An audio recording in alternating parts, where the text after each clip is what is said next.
The yellow school bus rumbled to a stop outside Westfield High School. Maya Collins stepped off, clutching her worn backpack straps as she gazed up at the towering brick building. Her dark eyes scanned the crowded courtyard where students clustered in their usual groups.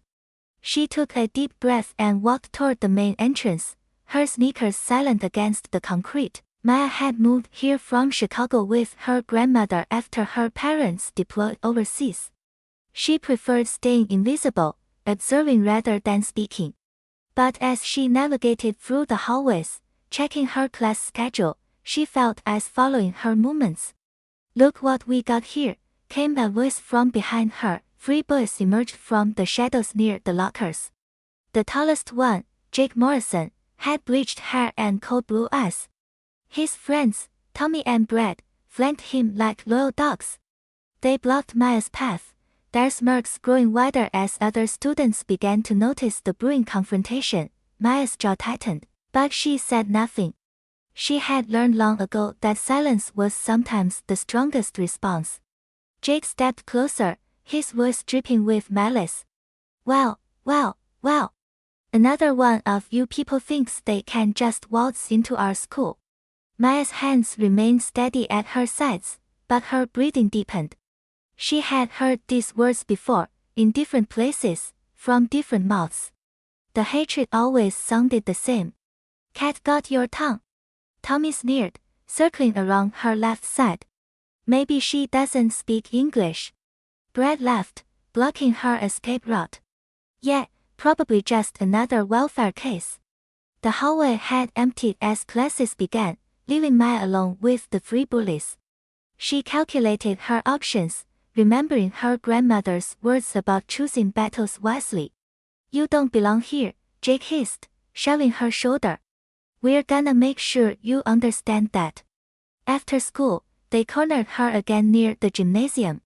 This time, there were no teachers, no witnesses.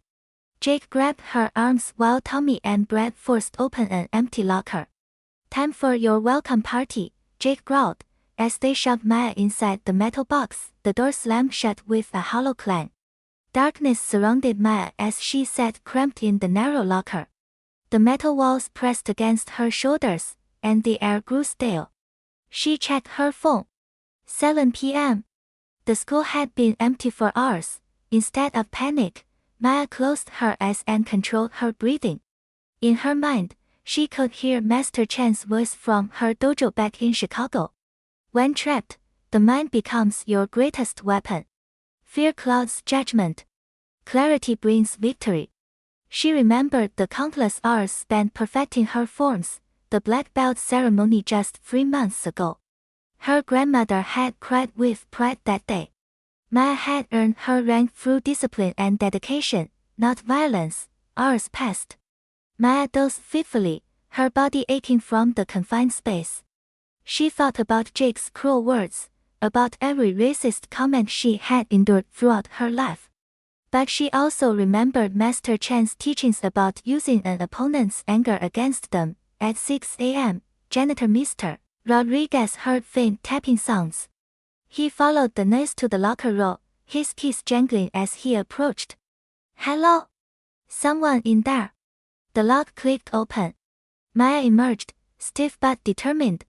Her dark eyes held a new resolve. "Thank you," she whispered, already planning her next move. Maya walked into school that morning with purpose in every step. Word had spread about her overnight imprisonment, but she held her head high. By lunch, Jake and his crew found her at her locker, expecting to see a broken girl. "Back for more?" Jake taunted, his friends chuckling behind him. "Thought you learned your lesson." Maya turned slowly, her voice steady and clear. "I did learn something. I learned that cowards only attack when they think no one is watching." Students began gathering in the hallway, phones out, sensing drama. Jake's face reddened with embarrassment. "You think you're tough?" He snarled, lunging forward with a wild swing. Maya's body moved like flowing water. She ducked under his punch, her training taking over.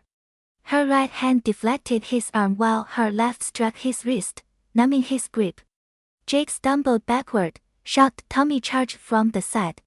Maya pivoted, using his momentum against him. She grabbed his shirt and threw him over her hip, sending him crashing into the lockers with a thunderous bang. Brad hesitated, then rushed forward. Maya's leg swept his feet, dropping him hard to the floor. She stood over the three bullies, breathing controlled, not even winded. The crowd erupted in cheers and gasps. Jake struggled to his feet, his face twisted with rage and humiliation. "This isn't over," he wheezed. "Yes," Maya replied calmly, "it is." Principal Martinez pushed through the crowd, her expression stern. "Everyone back to class. Now." She looked at the three boys sprawled on the floor, then at Maya standing composed and unruffled. "My office. All of you." 20 minutes later, Jake, Tommy, and Brad sat in uncomfortable silence as security footage played on the principal's computer. The cameras had captured everything, from the initial harassment to Maya's imprisonment in the locker. "Suspension for all three of you," Principal Martinez announced. "Plus mandatory counseling sessions on cultural sensitivity and bullying prevention." Jake started to protest, but she cut him off.